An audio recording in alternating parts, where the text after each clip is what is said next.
దయాప్రాప్తురాల నీకు శుభము, ప్రభువు నీకు తోడై ఉన్నాడు. మరియా భయపడకుము, దేవుని వలన నీవు కృప పొందితివి.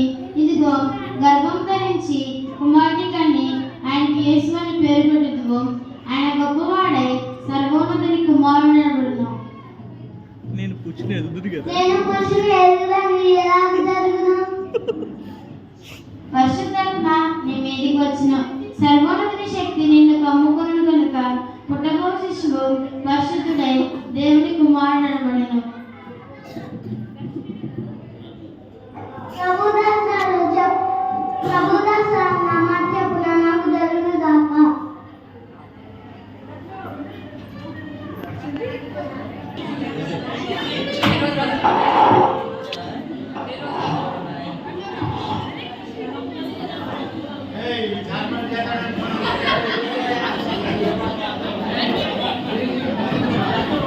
యోసేపు నీతిమంతుడైంది, తన భార్య అయిన మరియను తెచ్చుకొనుటకు ఆలోచించుకుంటున్నాగా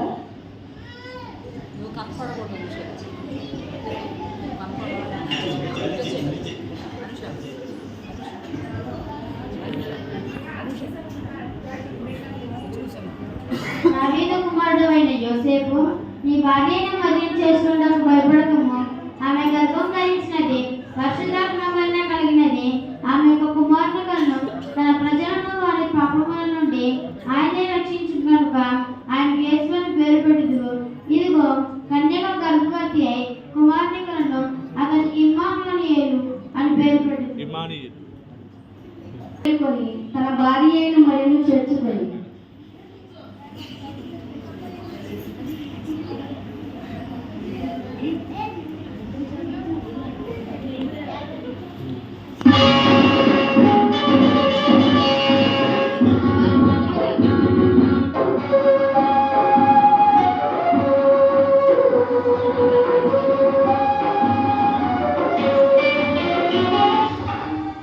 అమ్మా, నా భార్య నిద్రించుగా.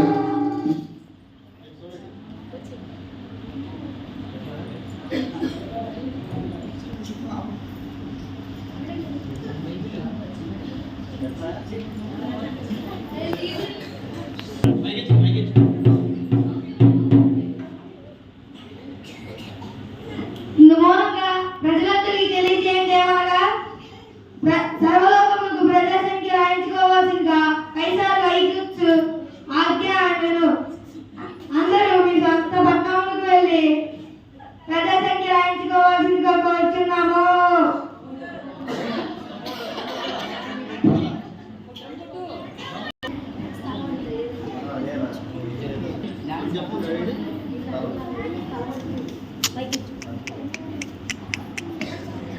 రాజు పెద్ద తిరమాక అక్కడ కూర్చో మరి.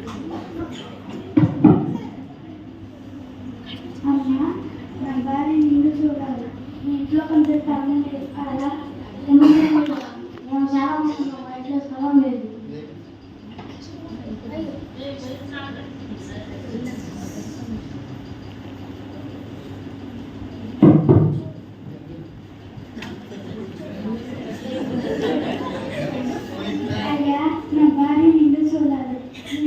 స్థలం లేదు. స్థలం లేదు కానీ పాకం ఉంది. పడుకుంటే అక్కడ పడుకుంటే అక్కడ ఉండండి. ఏదో పాకం ఉంటుంది అక్కడ ఉంటుంది.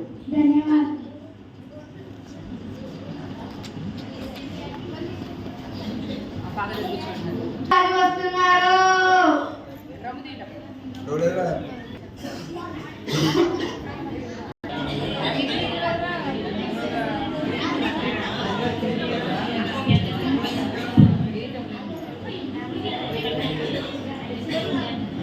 కాలేసుకో అయ్యి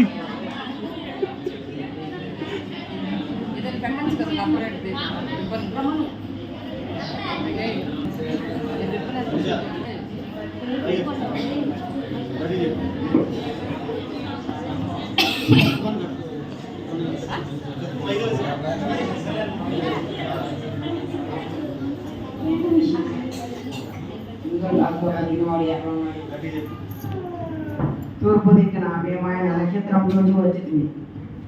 మేము ఆయన పూజింప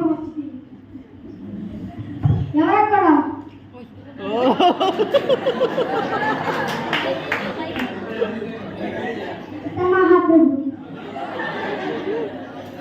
క్రీస్తు ఎక్కడ పుట్టారు? డైలాగ్ మర్చిపోయాడు.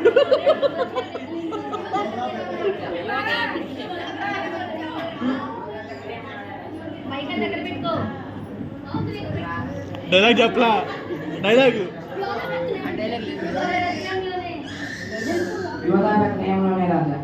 సరే, నేను వెళ్ళి ఆ శిశువు విశేషమై జాగ్రత్తగా తెలుసుకోగానే నేను వచ్చి ఆయన పూజించినట్లు నాకు వర్తమానం తల్లి.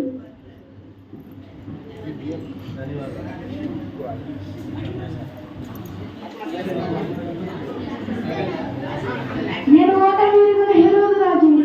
నేను మరి యొక్క రాజును పూజించడమా? అసంభవం.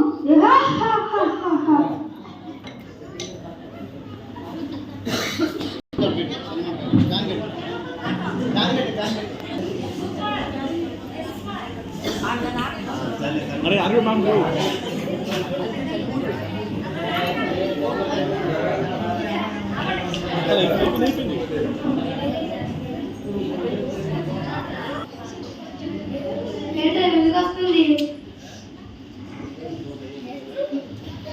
ఇదిగో ప్రజలందరికీ కలగబోవు మహా సంతోషకరమైన సువర్తమానము నేను మీకు తెలియజేస్తున్నాను. దావీదు పట్టణమందు నేడు రక్షకుడు మీ కొరకు పుట్టినాడు. ఈయనే ప్రభువైన క్రీస్తు. దానికి ఇదే మీ కారణాలు. ఒక శిశువు పొత్తి గుడ్డలతో చుట్టబడి పండుకొని ఉంటా మీరు చూచెదరు.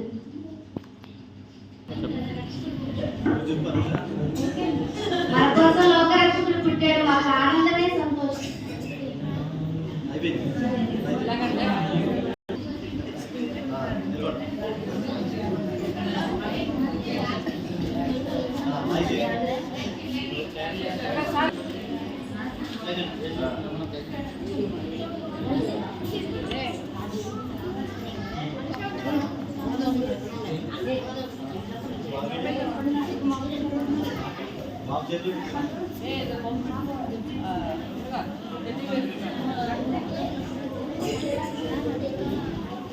తెడ్డి పేరు పెట్టుకో.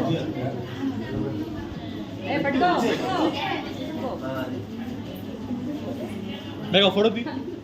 ఫోటో తీ ఒక నిమిషం నా ఫోన్